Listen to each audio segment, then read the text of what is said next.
కొంతమంది వాళ్ళు వీళ్ళు వచ్చి, ఇప్పుడు మనకు బాధలు కాదు, పక్క వాళ్ళ పోట్లు ఎక్కువ అవుతుంటాయి. పక్కన ఎగ్గిపుల్లలు ఉంటారు, మాటలను ఈటెల్లా చేసి పొడుస్తూ ఉంటారు. దేవుడు బిడ్డ దేవుడు బిడ్డ దేవుడు బిడ్డ అని మంచి మంచి సంబంధాలన్నీ పాడు చేసుకున్నావు అమ్మాయి, నువ్వు మీ ఆయన బలి సరిపోయారే. మరి దేవుడు బిడ్డ 30 ఏళ్ళు వస్తున్నాయి. నాకు తెలిసి మీరు ఏదో ఆ మతంలో కలిపేటట్టున్నారు, మీరు పెళ్లి చేసేటట్టే లేరు.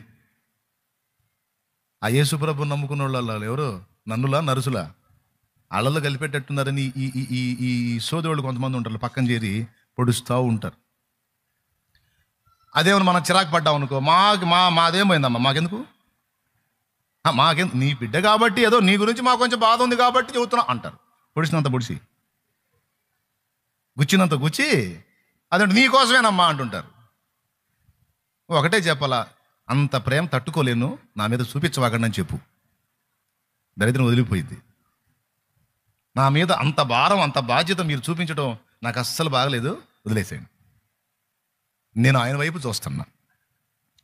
శ్రేష్టమైన దానిని నా తండ్రి నాకు ఇస్తాడు, అది నా సమయములో కాదు, ఆయన నిర్ణయించిన నిర్ణయ కాలములో. అది శరీరానికి కావలసిన విషయాలు, పిల్లలైనా, వారి వివాహాలైనా, ఉద్యోగాలైనా, పనులైనా, లైఫ్ టర్నింగ్ అయినా, జీవితంలో మనం ఆశించిన కార్యాల విషయంలో సఫలత అయినా, నీకు సిద్ధపరిచింది అయితే ఇంకొకళ్ళకి బాదు కదా. ఏమయ్యా, నీకు దేవుడు డిసైడ్ చేసినా ఇంకొకళ్ళకి బావుగా, నీకు నిర్ణయించినవి ఆడ పెట్టే ఉంచాడు. నిర్ణయకాలం వచ్చినప్పుడు నీకు అన్నీ అందుతాయి, అంతే. ఇప్పుడు మనకు అది కావాలనుకుంటున్నాం, చూడండి అటు, ఇప్పుడు కావాలంటే వచ్చిద్దా అయింది, స్తోత్రం. దానికి ఒక నిర్ణయకాలం ఉంటుంది, దాని వాళ్ళని సిద్ధపరచాలి. మరి ఇటు మనకి సిద్ధపరచాలి, రెండు కలిసి రావాలి. దానికి ముందు అన్నిటికంటే ముఖ్యంగా నిర్ణయకాలం రావాలి, అది దేవుడు మన చేతులకు ఇవ్వాలి. అంటే ఎగ్జాంపుల్ కోసం చెప్తున్నా. ఈ లోపు నిర్ణయకాలం అనుకుంటా కూర్చుంటే మళ్ళీ ఎవడ వయసు ఉన్న అయిపోయింది అంటే అయ్యిందాకా కూర్చొని అడుగుతానే ఉంటా. స్తోత్రం.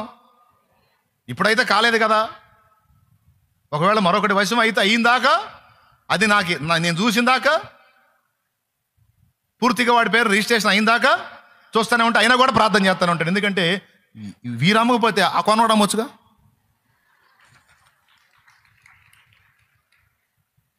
వీని చేతుల్లోంచి ఇవ్వకపోతే వాని చేతుల్లోంచి ఇస్తాడు. నిశ్చయత. అది నాకు అవసరం అనుకుంటే, ఈ పరిచర్యకి అవసరం అనుకుంటే, మీకు అవసరం అనుకుంటే, దేవుడు దాన్ని డిసైడ్ చేస్తే ఎవడ ఆపగలడు? ఎవడన్నా అడ్డుపడ్డాయి వాడు అడ్రస్ కూడా ఉండడు. ఈ ఒక్క విషయంలోనే కాదు, ప్రతి దాని విషయంలో నేను అంతే ఫిక్స్ అవుతా. దేవుడు దాన్ని నాకు డిసైడ్ చేసి ఉంటే అది ఎన్ని మెలికలు తిరిగైనా సరే నా చేతికి వచ్చింది అంతే. అది నాకు ఇవ్వకపోతే నేను ఎంత పరిగెత్తినా నా వల్ల కాదు. కాబట్టి నీ చిత్తం ప్రభువా అని ప్రార్థన చేయటం, అప్పచెప్పటం, విజ్ఞాపన చేయటం. కొన్నిటి కోసం అయితే జస్ట్ రిపోర్ట్ రాసి వదిలేస్తాను నేను. నాకు డౌట్ ఉండదు. మళ్ళీ ఆన్సర్ వచ్చిందా అయ్యా అయ్యా అని అని కూడా అడగను అటు కూడా మరి రోజు అదే విషయం గోజాడను. నాకున్న భారాన్ని బట్టి గట్టిగా కొన్నిసార్లు అడుగుతా తీవ్రంగా. నాకు నిశ్చయిత వచ్చింది, రిపోర్ట్ వెళ్ళింది పైకని. ఆ నిశ్చయిత వచ్చినప్పుడు ఇంకా ఆగుతా, ఇంకా అడగను దాన్ని. ఎందుకు? నిశ్చయిత ఇచ్చాడు నా మనసులో. ఒరే నువ్వు అడిగావు, నేను డిసైడ్ చేశాను, ఇంక వదిలే అంటాడు. కాదు ప్రభా, మరి నువ్వు ఇచ్చిన దాకా గోజాడాలని రూలా అదేమన్నా? అది గోజాడాల్సిన అంశాలు చాలా ఉన్నాయి, వాటి గురించి అడుగు. ఇది నేను ఓకే చేశాను, ఇంకా దాని గురించి వదిలేసే అంటాడు. అది నా హృదయంలో నిశ్చయిత వచ్చింది, మళ్ళీ దాని గురించి ప్రార్థన చేయబుద్ది గారిగా. చేశాను కదా, దేవుడి దగ్గర రిపోర్ట్ వెళ్ళింది కదా, దేవుడి దగ్గర నుంచి ఆన్సర్ వచ్చింది కదా, ఓకే చేశాను, తగిన కాలం ముందు నీకు అందిస్తాను, నీకు వదిలేసేద్దాన్ని, ఇంక వేరే అంశాల కోసం ప్రార్థన చేయమంటాడు. అడగాల్సినవి బోల్డన్ని ఉన్నాయి, వాటి మాత్రం రోజు అడుగుతా. అందులో దేశ రక్షణ కొరకు అడిగే ప్రార్థన, మనుషుల క్షేమం కోసం, ఆత్మల రక్షణ కోసం అడిగే ప్రార్థన ప్రతిరోజు అడుగుతా. అర్థమైందా? దేవా దర్శించు మా దేశం, మా భారతదేశం, విజ్ఞాపనలు చేశాము మా దేశ ప్రజల కోసం. దేశ ప్రజల కోసం, ప్రియమైన ప్రజల కోసం, దేశ ప్రజల కోసం, ప్రియమైన ప్రజల కోసం, దేవా దర్శించు మా దేశం, మా భారతదేశం. దేవునికి మహిమ.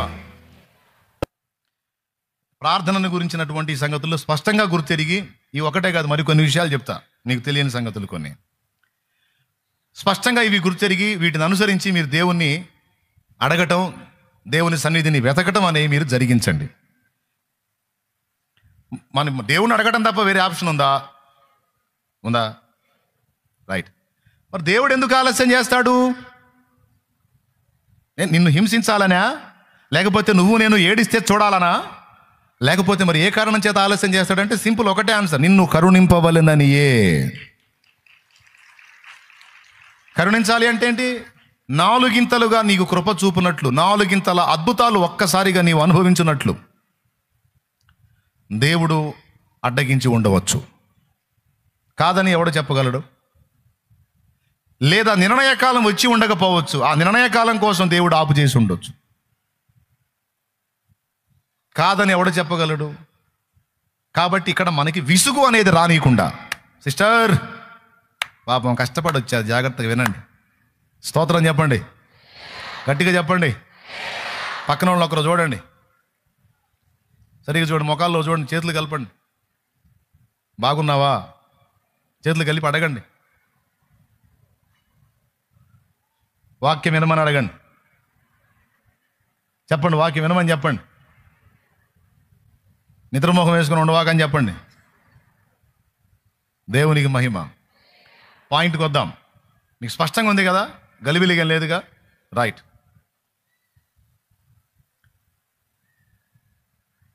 ఎప్పటి వరకు అడగాలి? ఆఖరి నిమిషం, ఇక అయిపోయిందిరా, ఇక ఒక్క నిమిషం ఉంది అన్నప్పుడు కూడా దేవుడు కార్యము చేయగల సమర్థుడు. కాబట్టి ఆఖరి నిమిషం కూడా అయిపోయింది అన్నదాకా అడగాల్సిందే. కరోనా సమయంలో రైస్ పంచుతున్నప్పుడు అయిపోయినాయి అంటే నేను దేవుణ్ణి బట్టి పలికిన మాట ఏంటంటే, అయిపోతే ఆయన ఇవ్వగలడు, ఆఖరి బస్తా కూడా అయిపోయిన దాకా పంచండి అని చెప్పా. ఆఖరి బస్తా కూడా అయిపోయిన దాకా పంచండి, అయిపోయినాక చూద్దాం. ఇప్పుడు ఆందోళన పడద్దు. ఆఖరిది కూడా అయిపోయిందనేసరికి మళ్ళీ వచ్చి చేరినాయి. దేవుని కృప, ఆయన మీద పెట్టుకున్న విశ్వాసం సిగ్గుపరచలేదే. కాబట్టి స్పష్టంగా దేవుని వాక్కు విడుదలవుతుంది కనుక జాగ్రత్తగా విషయాన్ని గుర్తించి ధైర్యం తెచ్చుకోండి. ప్రార్థన తప్ప వేరే ఆప్షన్ లేదు. ఆయన అడగటం తప్ప, ఆయన తలుపు తట్టడం తప్ప, ఆయన్ని గోజాడటం తప్ప వేరే మార్గం లేదు. శోధనలో ప్రవేశించకుండానట్లు ప్రార్థనే, ప్రవేశించిన తర్వాత విడుదల కొరకు, భౌతిక సహాయం కొరకు ప్రార్థనే, ఆత్మీయ సహాయం కొరకు కూడా ప్రార్థనే. ఇంతవరకు స్పష్టం. మనం చేసేటువంటి ప్రార్థనలు, ఇక్కడ చేసేటువంటి ప్రార్థనలకు ఎక్కడ జవాబు వచ్చిందో అని మనం అనుకుంటాం. కొన్నిసార్లు మన ప్రార్థనలకు మన సమీపంలోనే మనకు జవాబు కనపడింది. కొన్నిసార్లు ఇక్కడ మనం చేసే ప్రార్థనకు ఎక్కడెక్కడో దేవుడు తన కార్యాలు జరిగిస్తూ ఉంటాడు. నీ ప్రార్థనను ఆధారం చేసుకొని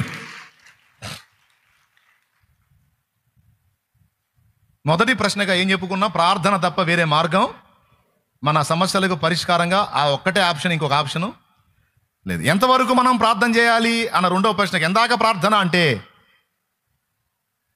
ఆఖరి నిమిషం వరకు కూడా మనం విశ్వాసంతో ముఖ్యమైన సంగతులు గోజాడుతానే ఉండాలనేది రెండవ ప్రశ్నకి ఆన్సర్గా చెప్పుకున్నాం. మూడవది, ఇక్కడ ప్రార్థనకి ఎక్కడ జవాబు, ఎప్పుడు జవాబు, దానికి కూడా